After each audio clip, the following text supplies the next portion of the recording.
ಅಪಘಾತದಲ್ಲಿ ಐಎಎಸ್ ಅಧಿಕಾರಿ ಮಹಾಂತೇಶ್ ಬೀಳಗಿಯವರು ಸಾವನ್ನಪ್ಪಿದ್ದಾರೆ. ಮುಗಿಲು ಮುಟ್ಟಿದಂತ ಕುಟುಂಬಸ್ಥರ ಆಕ್ರಂದನ, ಸಾವಿರಾರು ಸಂಖ್ಯೆಯಲ್ಲಿ ನೆರೆದಂತ ಜನಸ್ತೋಮ.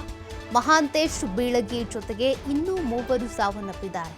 ಈರಣ್ಣ ಬೀಳಗಿ, ಶಂಕರ ಬೀಳಗಿ, ಈರಣ್ಣ ಶಿರಸಂಗಿ ಅಂತ. ಪತ್ನಿ ರೇಖಾ, ಓರ್ವ ಪುತ್ರಿಯನ್ನ ಅಗಲಿದಂತ ಮಹಾಂತೇಶ್ ಬೀಳಗಿಯವರು ಕಾರು ಅಪಘಾತದಲ್ಲಿ ಮೃತಪಟ್ಟಿರುವಂತಹ ಮಹಾಂತೇಶ್ ಬೀಳಗಿಯವರು ಇವರ ಅಂತಿಮ ದರ್ಶನ ಪಡ್ಕೊಳ್ಳೋದಕ್ಕೆ ಅಂತ ಅನೇಕರು ಬಂದಿದ್ದಾರೆ. ಅವರ ಮನೆ ಮುಂಭಾಗದಲ್ಲಿ ಜನಸ್ತೋಮವೇ ನೆರೆದಿದೆ. ಅನೇಕ ಜಿಲ್ಲೆಗಳಲ್ಲಿ ಜಿಲ್ಲಾಧಿಕಾರಿಯಾಗಿ ಕಾರ್ಯನಿರ್ವಹಿಸಿದಂಥ ಮಹಾಂತೇಶ್ ಬೀಳಗಿಯವರ ಈ ಇನೋವಾ ಕಾರ್ ಏನಿದೆ ಅಪಘಾತಕ್ಕೀಡಾಗಿತ್ತು. ಅವರೆಲ್ಲರೂ ಕೂಡ ಕಾರಲ್ಲಿದ್ದವರು ಸ್ಪಾಟ್ ಔಟ್ ಆಗಿದ್ರು, ಅಲ್ಲೇ ಸಾವನ್ನಪ್ಪಿದ್ರು.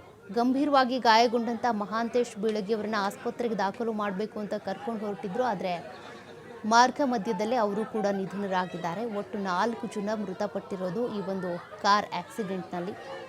ಸದ್ಯ ಮಹಾಂತೇಶ್ ಬೀಳಗಿಯವರ ಮನೆ ಮುಂಭಾಗದಲ್ಲಿ ತುಂಬ ಜನ ನೆರೆದಿದ್ದಾರೆ.